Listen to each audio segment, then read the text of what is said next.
Bom, gente, o indivíduo vitorioso, hoje é quarta-feira da vitória, ele tem que entender muitas vezes as nuances que a vida tem a trazer para ele. Hoje eu vou fazer uma reflexão rápida com vocês da história de um homem, sem dúvida nenhuma, um dos maiores exemplos da Bíblia, seu nome Davi. Mas a grandeza de Davi não estava simplesmente nas suas vitórias, também estava como ele se comportava nos seus ambientes de derrota. É muito comum nós exaltarmos e enaltecermos a vitória das pessoas, a falar que Deus sempre vai criar uma maneira de nos oferecer situações de alegria, de riso, mas nós sabemos que a vida não é um conto de fadas. Nós sabemos que a realidade é muito mais intensa do que a fantasia. Então, preparar pessoas apenas para vencer pode ser um sério erro de um líder religioso. O que nós precisamos é preparar pessoas para entender que venceremos a guerra, mas enquanto ela não terminar, nós poderemos perder algumas batalhas. Batalhas essas que podem levar um ente querido à morte, ao emprego que tanto amávamos, que acabamos perdendo, um relacionamento que era tão agradável, mas acabou terminando, um casamento que parecia que seria o primeiro e o último de nossa vida, mas por algum motivo não foi.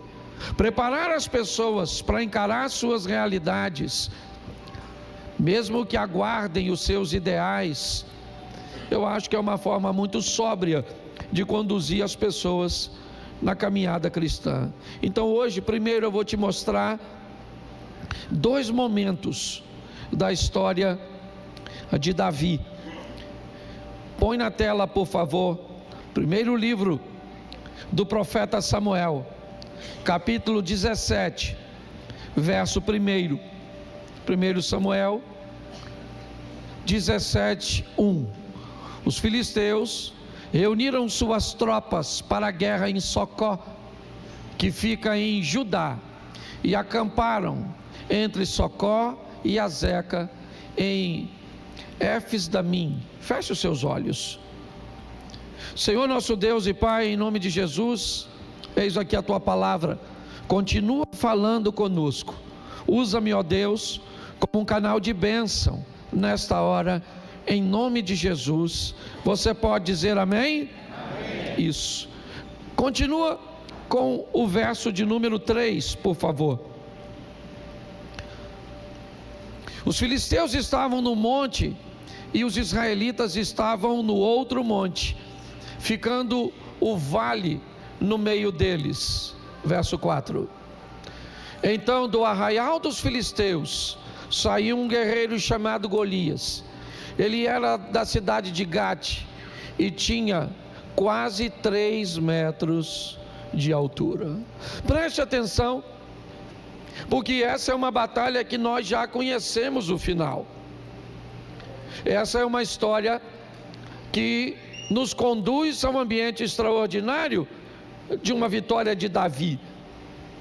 Aliás, acredito eu que é uma das histórias que o tornou mais famoso. Mas eu preciso mostrar a você uma outra batalha de Davi, um outro enfrentamento de Davi, e ele está no segundo livro do profeta Samuel, no capítulo 12, no verso 16. 2 Samuel 12, 16. Davi suplicou a Deus pela criança. Davi jejuava e, entrando em casa, passava a noite deitado no chão. Então os anciões do seu palácio se aproximaram dele para o levantar do chão, porém ele não quis e nem comeu com eles. No 7º dia morreu a criança, E os servos de Davi ficaram com medo de informá-lo que a criança estava morta, porque diziam: quando a criança ainda estava viva, falávamos com ele, mas ele não dava ouvidos à nossa voz.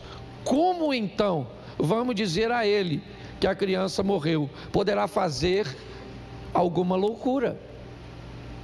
Mas Davi notou que os seus servos cochichavam uns com os outros e entendeu que a criança havia morrido. Então perguntou: a criança morreu? Eles responderam: morreu. Então Davi se levantou do chão, lavou-se, ungiu-se, trocou de roupa, entrou na casa do Senhor e o adorou. Depois voltou para o palácio, pediu comida, puseram-no diante dele e ele comeu. Preste atenção, essa história não é tão atraente como a anterior. Essa não é uma história de um desfecho muito satisfatório. Essa foi uma batalha que Davi perdeu. Ele acaba de ver seu filho morrer. Ele não pode fazer nada para fazer com que o seu filho retorne. Não está ali nenhum profeta, nem Elias, nem Eliseu, para conduzir novamente seu filho à vida. Davi acaba de perder uma batalha. Mas eu não sei se você reparou que assim que o filho dele morre, ele tem todos os motivos para ficar prostrado, mas se levanta. Tem 7 dias que ele não toma banho, mas lavou-se. Para que não fique nenhum resíduo de suas perdas, ele põe um perfume para tirar o cheiro, supostamente, de um ambiente, de 7 dias sem tomar banho. Ele troca de roupa, porque está vestindo veste de saco, de súplica. Ele entra na casa do Senhor para adorá-lo, não para agradecer, porque ele não é hipócrita. Seu filho está morto, não para pedir, porque o filho morreu e não vai voltar, mas ele me mostra que é um adorador quando está ganhando e é um adorador quando está perdendo. Você está entendendo isso?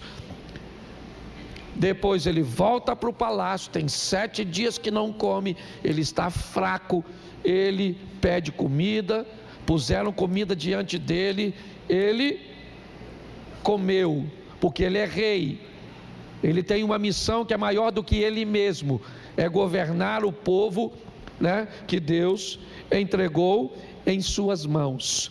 Então você está numa campanha, é muito legal. Agora a minha preocupação é o que você vai fazer se as coisas não acontecerem segundo o que você planejou, segundo o que você idealizou. É importante que você entenda que a curto e talvez a médio prazo o resultado negativo pode ser muito ruim, mas a Bíblia nos garante que todas as coisas cooperam para o bem daqueles que amam a Deus. Então é importante entendermos que a longo prazo nós seremos, ou já somos, por fé, vencedores. Mas eu quero te mostrar a batalha que ele venceu. Eu quero focar nela hoje e te mostrar como Davi e como Deus foi montando um cenário para ele. É muito importante entendermos isso, é ficarmos apercebidos, é ficarmos atentos do que Deus está falando, da maneira subjetiva de Deus se comunicar, buscando intimidade. Deus poderia falar de forma mais clara, de fazer de forma mais objetiva, mas Ele opta por não fazer assim. Por que é que Deus usa tanta subjetividade, tantas coisas nas entrelinhas? Porque a proposta é nos desenvolver. A proposta é buscar conosco uma intimidade. Sabe aquela coisa que você é casado há tanto tempo, que ao olhar para sua esposa, sem que ela diga nada, você sabe que as coisas não estão bem? Sabe? Aquela intimidade que não precisa de palavras, basta você olhar, você é capaz de identificar. Por isso as coisas acontecem muitas vezes de forma tão sorrateiras aparentemente, mas eu vou te mostrar como Deus preparou esse indivíduo para vencer. Outra hora eu falo do ambiente de derrota e do comportamento dele, né, como ele conseguiu se manter de pé. Mas preste atenção, vou usar bastante texto, mas vou falar pouquinho. 1 Samuel capítulo 17, verso de número 28. 1 Samuel 17, verso 28. Tá assim, só isso? Eliabe, o irmão mais velho, ouviu Davi falando com aqueles homens e ficou irado com Davi e disse: por que você veio para cá? Com quem você deixou aquelas poucas ovelhas no deserto? Sei que você é presunçoso e mau. Você veio aqui só para ver a batalha. Olhe para mim, porque aqui o irmão mais velho de Davi já vai nos dar a direção de algumas características comportamentais de Davi. Me parece que a maneira cuja qual Davi enxerga as coisas foge um pouco o padrão dos demais. O texto diz que todos os homens, quando olhavam para Golias, tinham medo. O controle mental, né, daqueles soldados, daqueles homens, já estava de posse de Golias. Golias ainda não havia entrado em batalha de fato, mas ele já havia capturado a mente dos soldados. Como vimos, ele tem quase 3 metros de altura, e mais do que o tamanho de Golias, ele carrega algumas coisas sobre si que Israel não está muito acostumado a ver. A indumentária, as roupas, os equipamentos que Golias traz sobre si é uma novidade para muitos de Israel. Talvez isso impressionava, não seu tamanho, mas a maneira praticamente impossível de achar uma brecha para atacá-lo, um buraco, um ambiente que pudesse ferir Golias. Eu já vou te mostrar isso. Mas Eliabe olha para Davi e diz: com quem você deixou aquelas poucas ovelhas? Você é mau, você é presunçoso, você só veio aqui para ver a nossa vergonha. Parece que Eliabe sabe que Davi é capaz de não ter medo de Golias. Me parece que a mente de Davi não é facilmente capturada por problemas. A atenção de Davi não costuma manter o foco nas oposições. Davi é alguém que ao longo da vida aprendeu a prestar atenção em Deus, nas oportunidades que a vida está lhe oferecendo através de Deus, e isso incomoda quem está ao seu redor. Mas Eliabe faz questão de ressaltar no campo de batalha que as pessoas não devem prestar atenção no que Davi está dizendo. Sabe por quê? Porque ele não é soldado. Sabe por quê? Porque ele é mau. Sabe por quê? Porque ele é presunçoso. E mais do que isso, para desmoralizar Davi, Eliabe diz: com quem você deixou aquelas poucas ovelhas? Bom, agora é para destruir. Como você ousa falar com um soldado tão forte? Se sequer guerreiro você é um pastorzinho de ovelha, rapaz, que está querendo dar uma de valentão aqui.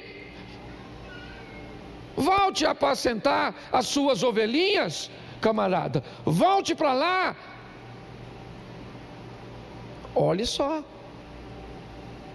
Mas, como eu disse, o cenário está sendo preparado. 1 Samuel, antes um pouquinho disso, capítulo 16, verso 21, olha o que o texto diz: Davi era músico de Saul, mas agora, põe para mim por favor, 16, 21, 1 Samuel.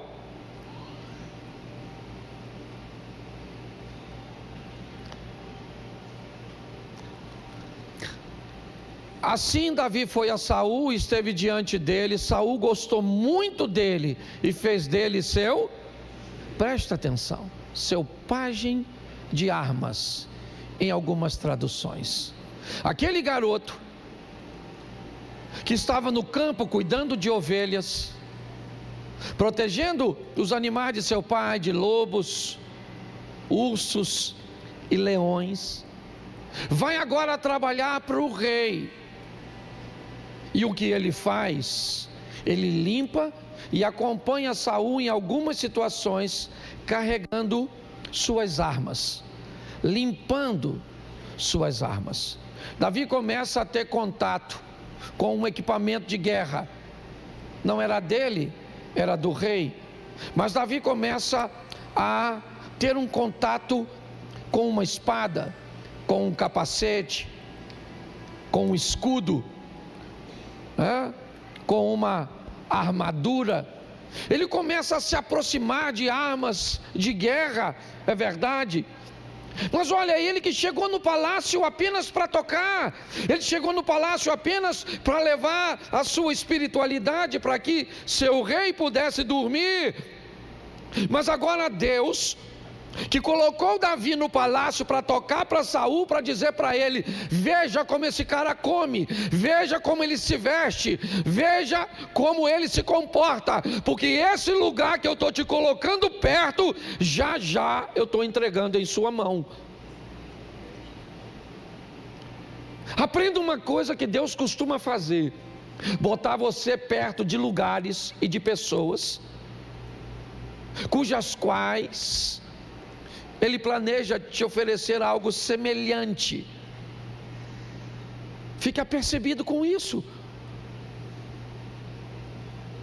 Davi agora, ele está tomando conta das armas de Saul, limpando, acompanhando provavelmente em algumas apresentações ou aparições públicas, onde o rei aparece vestido com o comando de guerra. As pessoas que viam aquela armadura, aquela indumentária, sabia que aquilo pertencia a Saul. Talvez por isso Saul tentou vestir a sua armadura em Davi, para que os inimigos pensassem que quem tinha coragem de enfrentar Golias era ele. Mas vamos dar uma olhada e você já vai entender onde eu estou querendo chegar. Davi limpa a armadura de Saul. 1 Samuel 16, 21. 1 Samuel 17, 5. Coloca, por favor.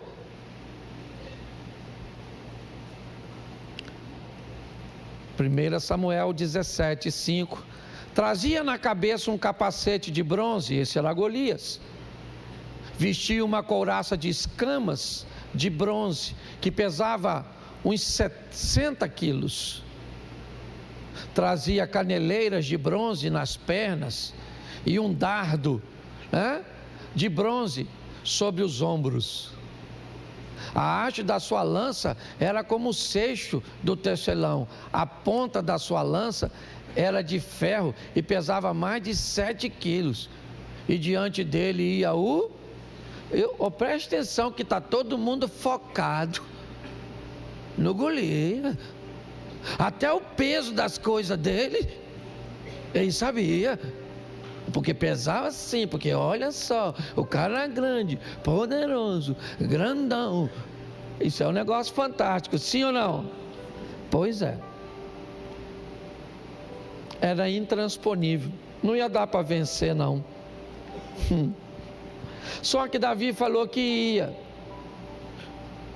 Davi falou: não, eu vou matar esse cara. Alguém falou: não, rapaz, não rola. Ô cracudo, isso é droga, maluco. Tu tá drogado. Não vai dar para ganhar. Deixa eu te explicar, cara. Esse cara Menino, não dá para mais. Tira isso da sua cabeça. Mas, como Davi não tirou da cabeça dele, tiveram que levar Davi para Saul, porque Davi falou publicamente que era um voluntário para entrar num duelo contra esse gigante que não dá para vencer, não tem brecha. Ele está, certo, todo cobertinho, e ele é grande, forte, poderoso, e pior, ele já venceu Israel. Numa batalha anterior a esses dias narrados, os filisteus já haviam feito, certo, uma incursão e tinha obtido sucesso. Mas agora, quando Davi chega, capítulo 17, verso 38, dá uma olhadinha. 17, 38. Isso. Saul vestiu Davi com a sua própria, pôs um capacete de bronze na cabeça e vestiu com uma. Vamos lá? Continua aí, por favor.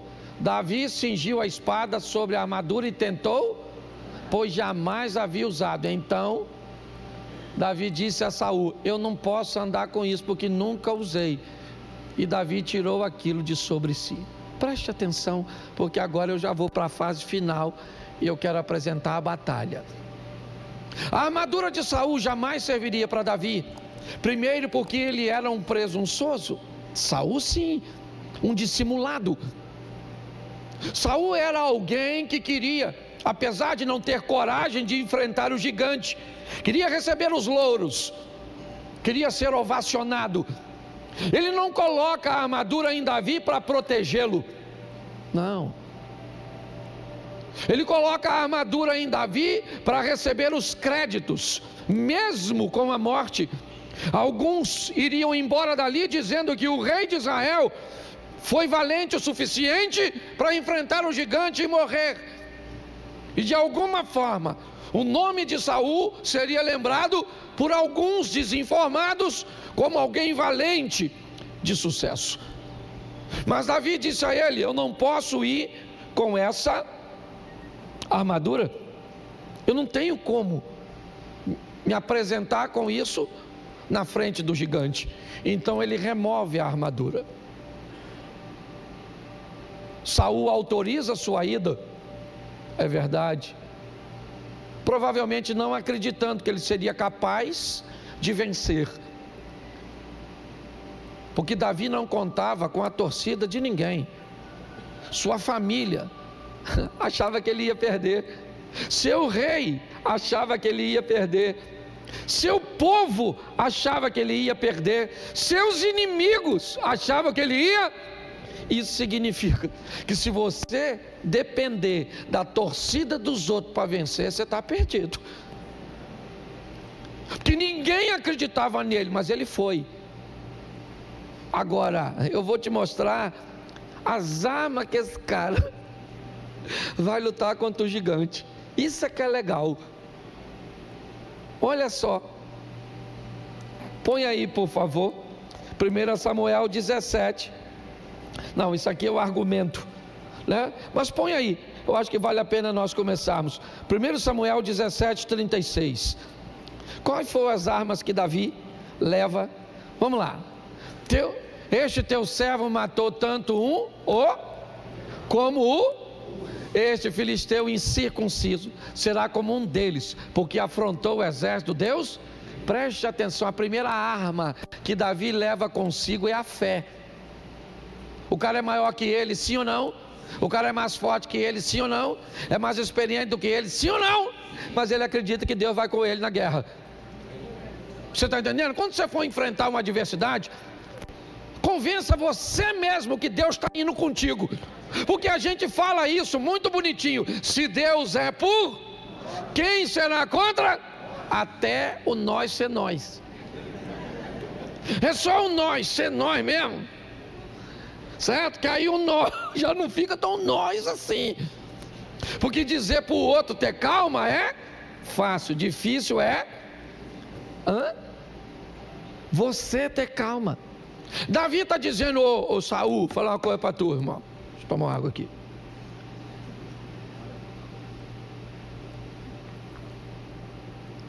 Saul falou, o Davi falou, Saul, vou falar uma coisa para tu. Estava eu apacentando as ovelhas do papai, um dia lá assim, quando viu um leão e falou, vou pegar uma ovelha dessa. Eu falei, aí leão, aqui tem pastor. O leão não acreditou, tentou pegar a ovelha. Aí eu fui lá, tomei a ovelha da boca dele e matei o leão.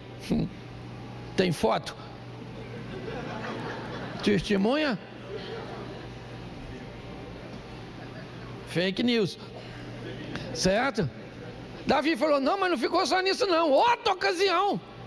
Estava eu lá, apareceu um urso, que não sabia do primeiro homicídio.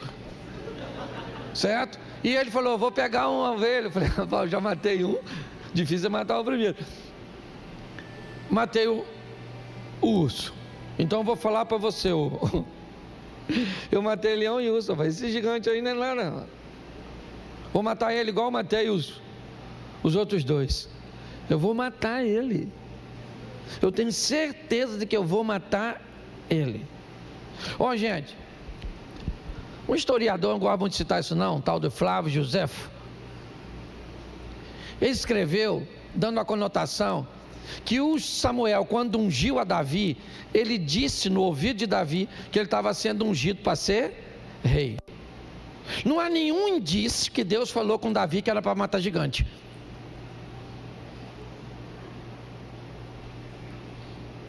O indício é que ele era para ser rei.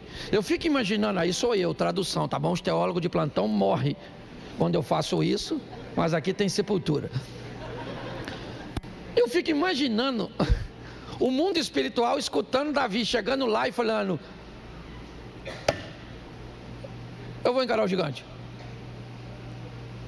Ele falou, mas não foi isso. Era só para ser rei, não era para matar gigante. Não é à toa que o irmão chamou de presunçoso.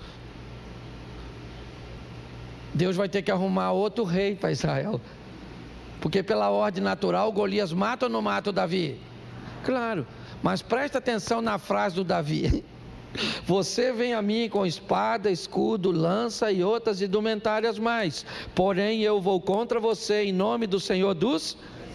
E quando Davi fala isso é que é o problema. Porque quando ele diz, eu vou contra você em nome do Senhor dos Exércitos, Deus deve ter falado, ele vai em nome de quem? No meu.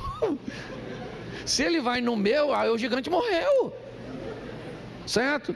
Porque a postura de Davi é essa.